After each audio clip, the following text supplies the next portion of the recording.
Il était 6h15 ce matin, lorsque les premiers fidèles venus pour la prière du matin ont découvert des inscriptions racistes, islamophobes et des croix gammées peintes sur les murs de la grande mosquée de Saint-Étienne en cours de construction, ainsi que sur la structure provisoire qui accueille plus de 2000 fidèles stéphanois chaque vendredi. En plein débat sur l'identité nationale et les polémiques sur la burqa, ces tags racistes n'étonnent pas le recteur de la grande mosquée de Saint-Étienne. Il y a entre 21h et 6h du matin, ça a été fait. Qui c'est qui l'a fait? Ça, on l'ignore. Mais celui qui l'a fait, il n'a pas de cervelle, il n'a pas de cerveau, il n'est pas intelligent, parce qu'un lieu de culte, c'est un lieu de paix, de tranquillité. Il doit au moins respecter le lieu comme il est. C'est le lieu de Dieu. Et vis-à-vis de ça, c'est un acte isolé, parce que celui qui a fait ça, je vois qu'il a mis Hitler, on n'a rien à voir avec Hitler, il a mis les Arabes, pourquoi il va nous battre, qu'est-ce qu'on leur a fait du mal. Mais il y a un peu de l'amalgame entre la burqa, l'identité nationale et tout ça, c'est un mélange.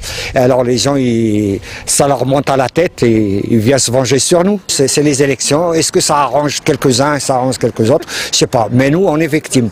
Et je souligne, c'est un acte isolé, mais c'est dommage qu'on arrive là. Ça nous arrivait il y a 3 ou 4 ans. Mais depuis ce jour-là, mais moi je m'attendais qu'on arrive là, à ce qui est arrivé aujourd'hui, parce que comme les caméras ne sont pas encore installées, tout ça, je disais toujours, un jour je vais me lever, je vais trouver la mosquée taguée. Dans notre religion, on doit respecter les lieux de culte, soit église, soit synagogue, soit une mosquée, on doit le respecter. Et ce qu'on fait appel toujours aux jeunes de ne pas toucher les églises, ni les synagogues, et c'est très très important d'avoir un respect vers le lieu de culte. C'est très très important, c'est ce que je vais faire apprendre aux jeunes, ce qu'on fait d'abord d'habitude aux jeunes, de leur montrer comme quoi l'islam, la religion, c'est le respect de tous les cultes. Personnellement, je suis choqué, je viens de découvrir les lieux, mais le sentiment qu'on a, c'est que un certain nombre de personnes qu'ils n'arrivent pas à accepter que la communauté musulmane soit présente en France. Et que depuis le temps qu'on est installé ici en France, il n'y a pas de problème. Normalement, jusqu'au jour d'aujourd'hui, c'est la première fois que je vois ça. Et franchement, les musulmans, avec Hitler, encore qu'ils ne peuvent pas voir les musulmans, c'est une chose.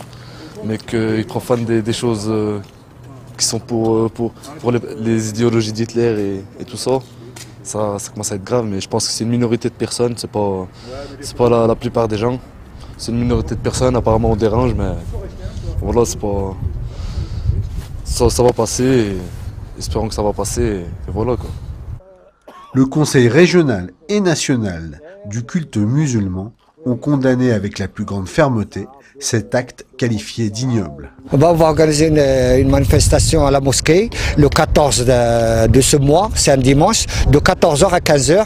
Il y aura le président du Conseil français du culte musulman et le président régional, M. Gassi, de CRCM, et le président de la RMF, Rassemblement des musulmans de France, et le bureau régional de RMR que je préside avec la mosquée, avec les gens, avec les fidèles, ici à la mosquée, concernant ce acte qu'ils nous ont fait pour essayer de condamner. On va inviter le ministre de l'Intérieur qui soit parmi nous. L'intérieur de la mosquée, superbement décoré grâce aux dons du roi du Maroc, n'a pas été touché. Son inauguration est programmée en août, au début du Ramadan.